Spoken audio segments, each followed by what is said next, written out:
안녕하십니까. 언제나 소비자 편에서 방송하는 콘스탄트 김입니다. 이번 시간에는요, 돈 버는 증여 상속이 되겠습니다. 제가 오늘 아침에 여야의 상속세 개편안에 대해서 관련된 내용을 업로드 시켰습니다. 그런데 어저께 영상을 찍었거든요. 그러다 보니까 오늘 보니까 다시 또 야당 대표가 그 여당에 발의한 그 내용이 있습니다. 뭐냐면요.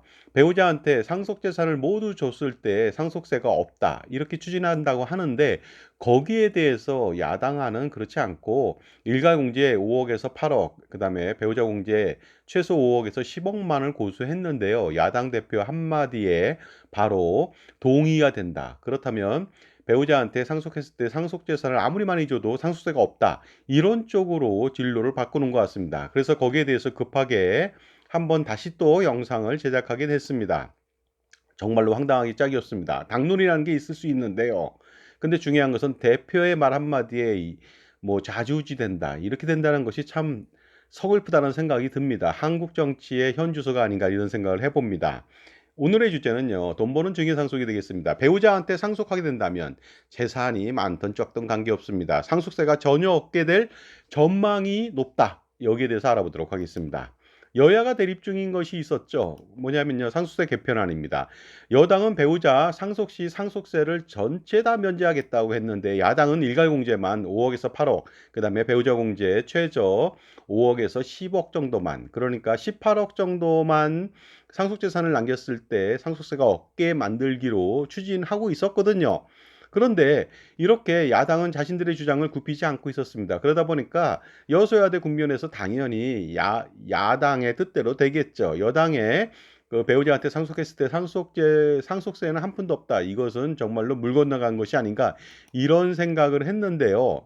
정말로 야당 대표 한마디 때문에 바로 여반장처럼 손바닥 뒤집듯이 확 바뀌었습니다. 이제는 배우자한테 상속하게 된다면 상속세가 없을 수도 있게 됐습니다. 굉장히 농후합니다. 왜냐하면 야당 대표가 바로 동의를 했기 때문에 나중에 표결을 통해서 바뀌겠지만요. 거의 그러면 여당의 안대로 갈 수도 있겠다. 이런 생각이 드는 것이죠. 정말로 어처구니 없는 일이 아닐 수가 없습니다. 우리나라 정치의 현주소가 아닌가 다시 한번 곱씹어 봅니다. 어쨌든지 간에요. 통과될 가능성이 좀 높아졌다고 볼 수가 있습니다. 물론 사법적 리스크가 있고 뭐 여러 가지가 있습니다. 굉장히 복잡합니다. 지금 탄핵 정국에다가요. 그다음에 야당 대표의 사법적 리스크가 있습니다. 그러다 보니까 이것이 어떻게 될지는 사실은 모르겠습니다. 하지만 어떻게 돼도 관계는 없습니다. 뭐냐면요. 여당 안대로 배우자한테 상속했을 때 상속세가 한 푼도 없다. 이래도 문제는 심각합니다. 그래서 제가 오늘 거기에 대한 말씀을 드리고자 합니다. 그러니까 여당 안대로 돼봤자 당장 언발의 오줌 누기가 됩니다. 미봉책에 불과하다는 것이죠. 결과적으로 미래의 상속세 절세에는 크나큰 도움이 되지 않는다. 오히려 이것을 믿고 수주대토하다가 잘못된다면요. 나중에 상속세 폭탄을 핵폭탄이 아니라 수소폭탄급으로 맞을 수가 있습니다. 하지만 일반적으로 배우자한테 상속했을 때 상속세가 없다. 그러면 도움이 되는 것은 사실입니다. 일부 도움이 된다는 것이죠. 상속인으로 배우자만 있다고 가정해 보도록 하겠습니다. 그렇다면 과거 현행까지의 그 상속세는요. 배우자 공제가 5억 원에서 최저 5억 원에서 30억 원까지 가능하지 않습니까? 그러다 보니까 배우자와 그러니까 부부만 살았다. 아무도 없다. 그랬을 때 배우자가 단독 상속인일 경우에는 30억 원까지 재산이 있다 하더라도 상속세는 없습니다. 하지만 이 부분에 대해서요. 만약에 300억 원이다. 그렇다면 30억 원만 공제되고 또다시 270억 원에 대해서 50%의 상속세를 누진과세하는 그런 문제점이 있었습니다. 그런데 이제는요. 어떻습니까? 만약에 단독 배우자, 그러니까 배우자만 있다. 상속인으로. 그랬을 때는 30조 원을 물려주더라도 배우자한테 물려주더라도 상속세가 없게 된다는 점. 이것이 바로 도움이 된다는 것이 되겠습니다. 또한 상속 후 취득가액이 상향 조정되겠죠. 이렇게 된다면 나중에 양도세마저도 줄일 수 있는 기회가 된다는 것이 되겠습니다. 그런데 만약에 양도세마저도 줄인다면 굉장한 혜택이 아닐 수 없죠. 하지만 배우자라고 하는 사람이 자손이 없다 이거죠. 그렇다면은 문제가 되는 것이죠. 자기 떼에서 아무리 세금을 안 낸다 하더라도 엄청난 자산에 대해서 세금만 당대에서 안 낼 뿐이지 물려줄 자손이 없다. 이거 문제 아니겠습니까? 물론 물려줄 자손이 재혼을 해서 만난다면야 그때는 또 상속세 폭탄이 기다린다는 거 반드시 아셔야 되겠습니다. 따라서 배우자한테 상속하면 상속세가 한 푼도 없다. 그렇다면 지각 변동이 일어납니다. 왜냐하면 지금도 제가 배우자한테 증여하지 말라고 했습니다. 왜냐하면 2차 상속세 부담 때문에 그렇습니다. 그러니까 이제는 이 안이 통과된다면 당연히 배우자한테는 사전 증여할 필요가 전혀 없어지게 된다는 것이 되겠습니다. 당연히 부부는 경제 공동체이기 때문에 배우자한테 상속이나 증여하게 된다면 세금이 없어야 됩니다. 제가 늘 말하는 것처럼 왼쪽 주머니에 있는 돈을 오른쪽으로 옮긴다고 해서 세금을 때린다? 이거 말도 안 됩니다. 그 다음에 상속과 증여세는 이중과세 논란에서 벗어날 수가 없습니다. 왜냐하면 자산가가 열심히 돈 모아서 어떻습니까? 종합소득세, 법인세, 기타 여러 가지 세금들을 다 내고서 세후 자산이니까 자기 마음대로 써도 되는 것입니다. 그 돈을 남한테 주던 아니면 어떻습니까? 자기 자손들한테 주던 관계가 없는 것이죠. 일단 세금을 다 때렸는데 왜 다시 또 증여상속세를 부과하느냐, 과세하느냐, 이것이 이중과세 논란이었거든요. 근데 지금까지는 또 배우자한테도 또 부부 경제 공동체라고 하면서 사망하게 된다면 또다시 배우자한테 상속세를 물리고 배우자가 죽으면 또다시 상속세를 물린다. 삼중과세의 어떤 지옥 같은 삶 속에서 가름지구 속에서 신임했는데요. 이제 만시지탄이 아닐 수 없습니다. 늦은 감이 없지 않지만은 어쨌든 간에 삼중과세 논란을 불식시킬 수도 있겠다. 물론 일중과세는 절대 첫 번째 소득세 내고 뭐 기타 등등 자산을 읽었을 때 상속세 내야 된다는 그런 일중과세라고 하는 그 부분은 논란 부식은 안 되겠지만 이중에 대해서는요 당연히 불식이 가능할 수가 있습니다. 그래서 이중과세 상속 시 배우자 상속세 과세하는 부분에 대해서 없어질 수가 있다는 거 아니겠습니까? 하지만 삼중과세는 또 남아있죠. 왜냐하면 배우자 혼자 되었을 때는 상속세 과세를 맡게 되는데 이때는요 정말로 획복당급 메모드급으로 달려온다는 거 아니겠습니까? 그러니까 기본적으로 우리가 아무래도 여당의 안은요 타산지석으로 아마 삼은 것 같습니다. 배우자 공제는 무제한으로 해야 된다. 부부경제 공동체의 일환에 맞춰서 거기 취지에 맞춰서 당연히 배우자한테 상속하면 상속세가 없어야 된다고 생각하는 것은 타산지석인 것 같습니다. 왜냐하면 미국이나 프랑스나 스위스 같은 경우 배우자 상속 시 수백조 원을 상속하더라도 상속세는 없거든요. 일본도 배우자 법정 지분만큼 상속했을 때는요 공제를 다 해줍니다. 그러다 보니까 자녀가 10명이고 배우자가 1명이다. 1명이겠죠. 그랬을 때 배우자는 50% 법정 지분이 있거든요. 우리나라랑 좀 다릅니다. 우리나라는 n분의 1이죠. 1.5, 자녀들은 1,1,1,1이다 보니까 자녀들이 많다면 배우자 그 지분이 상당히 많이 떨어지는데 축소되겠죠. 감소되는데 일본은 그렇지 않습니다. 50% 무조건 줍니다. 그러니까 100조 원을 가지고 있다 사망했다. 그래도 50조 원에 대해서는 당연히 세금이 없다는 것이 되겠습니다. 일본도 그러다 보니까 우리도 결국은 타산지석으로 미국, 프랑스, 스위스를 따라가는 것이 아닌가 이런 생각이 듭니다. 그러다 보니까요. 일론 머스크 같은 경우 제가 농담으로 말합니다. 640조 원 정도 가지고 있었거든요. 한국에 온다면은 귀화한다면 320조 원 내야 됩니다. 지금은 470조 원 정도로 떨어진 것 같습니다. 테슬라 주가가 지금 400달러 이상에서 280달러로 곤두박질 쳐서 떨어지고 있거든요.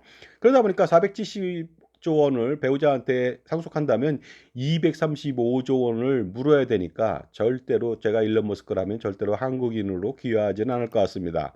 일본도 10조 원이다. 우리나라 돈으로 100조 원 정도 되겠죠. 그래도 자녀가 있는 경우 50조 원 정도까지는 세금이 없다는 것이 되겠습니다. 참고로 제가 말씀드리면은요. 세계 최고 부자는 일론 머스크인데 지금 470조 원 정도가 되겠죠. 그리고 일본 같은 경우에는요. 1위 하는 사람이 거의 60조 원 가까이 50조 원 이상 55조 원 정도 되는 것 같습니다. 근데 2위가 한국계 제1동포죠. 손정희입니다. 그래서 거의 40조 원 이상이 되고요. 그 다음에 놀라운 것은 ABC 마트 가서 운동화를 산 적이 있는데요. ABC 마트가 또 제1동포인 것 같습니다. 그러다 보니까 제1동포가 지금 시비를 하고 있네요. 자, 참조해 보시기 바랍니다. 자, 그런데 이렇게 배우자한테 상속하면 상속세가 없다. 도움이 된다고 말씀드렸습니다. 이 극히 일부분이 도움이 되는 것이죠. 하지만 도움이 전혀 안 되는 경우가 있겠습니다. 이것은 또 무슨 말일까요? 배우자한테 상속하면 상속세가 없다고 해서 상속세가 절세되는 것은 아닙니다. 엄발의 오줌 눕기 미봉책이라고 하겠습니다. 나중에 배우자가 혼자 됐을 때 엄청난 상속세 부담을 해야 됩니다. 가령 남편의 상속재산이 200억 원입니다. 이렇다고 가정해 볼 때 만약에 상속세가 없다고 해서 절세 전략을 세우지 않았다. 그랬을 때 10년 후 상속이 발생된다고 한번 가정해 보도록 하겠습니다. 10년 후 상속재산은요. 매년 4% 증가한다고 했을 때 남편의 상속재산 200억 원은 297억 원으로 상승합니다. 굉장히 증가하죠. 하지만 상속세가 없다는 거 아닙니까? 굉장히 기분이 좋겠죠. 그러나 아내가 297억 원을 받고 나서 10년 뒤에 또 사망하게 된다면 이때는요. 지옥 같은 상속세 폭탄을 맞아야 됩니다. 이 가정은요, 정말로 불바다가 되는 것이죠. 왜 그런지 좀 알아보도록 하겠습니다. 지금까지 제 정보가 도움이 되신다면 무료 구독하고 좋아요 부탁드리고요. 멤버십 회원가입을 통해서 보다 다양한 혜택 받아보시기 바랍니다. 골드회원 이상한테는요, 멤버십 동영상 프리미엄 서비스가 오픈되어 있습니다. 콘스탄트 김의 절세 전략이 함축되어 있죠. 현재 480여 편인데 앞으로 48,000편 이상도 계속적으로 주 단위로 올리고 있습니다. 어떨 때는 일주일에 2개씩 올리고 있습니다. 그러다 보니까 그 골드회원 이상 가입하셔갖고 엄청난 혜택을 받아보시기 바랍니다. 절세 전략으로 수백억, 수천억 그 이상의 절세가 가능하겠죠. 콘스탄트 김의 절세 자습서가 있습니다. 증여세, 상속세, 절세 자습서가 2부로 판매 중인데 8,500원 딸랑합니다. 투자할 가치도 있겠죠. 자, 그렇다면요. 10년 후에 이 아내가 사망했을 때 상속세를 판단해 보도록 하겠습니다. 무려 4%만 인상하더라도 증가하더라도 439억 원으로 상속재산이 늘어납니다. 그렇다면 상속세 산출할 때 일괄공제 5억 원에 순금융재산 공제 딸랑 2억 원, 그다음에 뭐 장례비 공제 뭐 최고 해봤자 1,500만 원 그거 무시했습니다. 그러다 보니까 7억 원 정도만 공제하니까 어떻습니까? 439억 원에서 7억 원 빼면 432억 원이거든요. 여기에 최고세율 50%를 적용하니까 211억 4천만 원을 피할 수가 없습니다. 이것이 바로 수소 핵폭탄급 엄청난 상속세 폭탄을 맞는다는 것이 되겠습니다. 따라서 이런 결과가 나온다는 것은요. 노노 상속보다 최악이 되는 것이죠. 배우자 상속 시 상속세 폭탄이 되기 때문에 특히 그동안 준비를 안 했다. 사전 증여 전략을 세우지 않았다. 그랬을 때 누진과세 효과를 톡톡히 본다는 거죠. 어떻게 보면 톡톡히 보는 것이 아니라 톡톡히 매운맛을 봤다고 볼 수가 있습니다. 그러다 보니까 당연히 사전 증여 전략하고 아버지 때부터 절세 전략을 세워서 운영했다면은요. 이렇게 211억 4천만 원의 핵폭탄급, 수소폭탄급 상속세를 맞지 않아도 됩니다.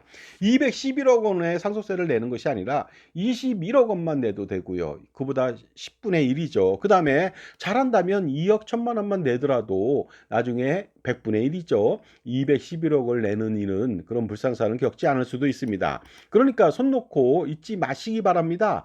그 세법이요. 어떻게 될지 전 잘 모르겠습니다. 그러나 통과될 가능성은 있겠죠. 평온하다면요. 하지만 사법적 리스크가 있고 탄핵 정국에서 정상으로 돌아오고 여러 가지 그 가변 요소가 있습니다. 그러다 보니까 그런 요소 속에서 만약에 그 예를 들어서 그 말로만 하는 잔치로 끝날 수도 있습니다. 물론 그 통과된다 하더라도 핵폭탄급, 수소폭탄급 상속세 폭탄을 맞으니까 절대로 안심할 수는 없는 것입니다. 절세라고 하는 것은 국민의 권리가 되겠습니다. 그런데 권리 위에 낮잠 자는 사람한테는 그 어떤 혜택도 없다는 거 반드시 아실 필요가 있겠습니다. 그래서 제가 절세 전략을 들고 왔습니다. 어둠 속에서 비치는 한 줄기 햇살처럼 빛처럼 충분한 저한테는 대안이 있죠.